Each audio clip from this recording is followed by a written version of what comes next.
ಅವರು ನಾನು ಮೋಸ ಮಾಡಿದೆ ಕಿರುಕುಳ ಕೊಟ್ಟೆ ಅಂತ ಹೇಳ್ತಿದ್ರು.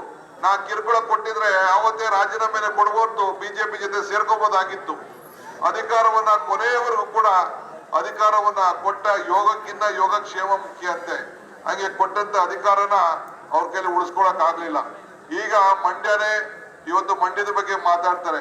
ರಾಮನಗರ ನನ್ನ ಕರ್ಮಭೂಮಿ, ಅವನ MP ಮಾಡ್ತು, MP 2 ಸತಿ MP ಮಾಡ್ತು, ತಂದೆನ MP ಮಾಡ್ತು, ಮುಖ್ಯಮಂತ್ರಿ ಮಾಡ್ತು, ಪ್ರಧಾನಮಂತ್ರಿ ಮಾಡ್ತು. ಇವತ್ತು ರಾಮನಗರ ಜಿಲ್ಲೆ ಬಿಟ್ಟು ಇವತ್ತು ಮಂಡ್ಯ ಸ್ವಾಭಿಮಾನ, ನನ್ನ ಭೂಮಿ ನನ್ನ ಪಾರತಿ ಅಂತೇಳಿ ಬಂದಿದ್ದಾರೆ. ನಾನ್ ಕೇಳೋದಿಷ್ಟೇ, ನನ್ನ ಭೂಮಿ ಅಂತ ಇವತ್ತು ಬಂದಿದ್ದಾರೆ. ಅಲ್ಲ ಸ್ವಾಮಿ, ನೀವು ಹುಟ್ಟೂರು ಒಂದ್ ಕಡೆ ಮಂಡ್ಯ ಆಯ್ತು, ಇದು ಹಾಸನ ಆಯ್ತು, ಈಗ ನೆಕ್ಸ್ಟ್ ರಾಮನಗರಕ್ಕೆ ಬಂದ್ರಿ, ರಾಮನಗರದಲ್ಲಿ ಮುಗೀತು. ಈಗ ನೆಕ್ಸ್ಟ್ ಬಂದು ಇಲ್ಲಿಗೆ ಬರ್ತಾ ಇದೀರಿ. ರಾಮನಗರ ಜನಕ್ಕೆ ಏನ್ ಹೇಳ್ತಾ ಇದೀರಿ? ಯಾರು ನಿಮ್ಗೆ ಊಟ ಕೊಟ್ರು, ಯಾರು ರಾಜಕೀಯವಾಗಿ ಬೆಳೆಸಿದ್ರು, ಅವ್ರ ಬಗ್ಗೆನೇ ನಿಮ್ಗೆ ಅನುಕಂಪ ಇಲ್ಲ. ಒಂದ್ ಕಡೆ ನಿಮ್ಮ ಬಾಮ ಇದನ್ನ ತೆಗೆದುಕೊಂಡೋಗಿ ಬಿಜೆಪಿಗೆ ನಿಲ್ಸಿದ್ದೀರಿ.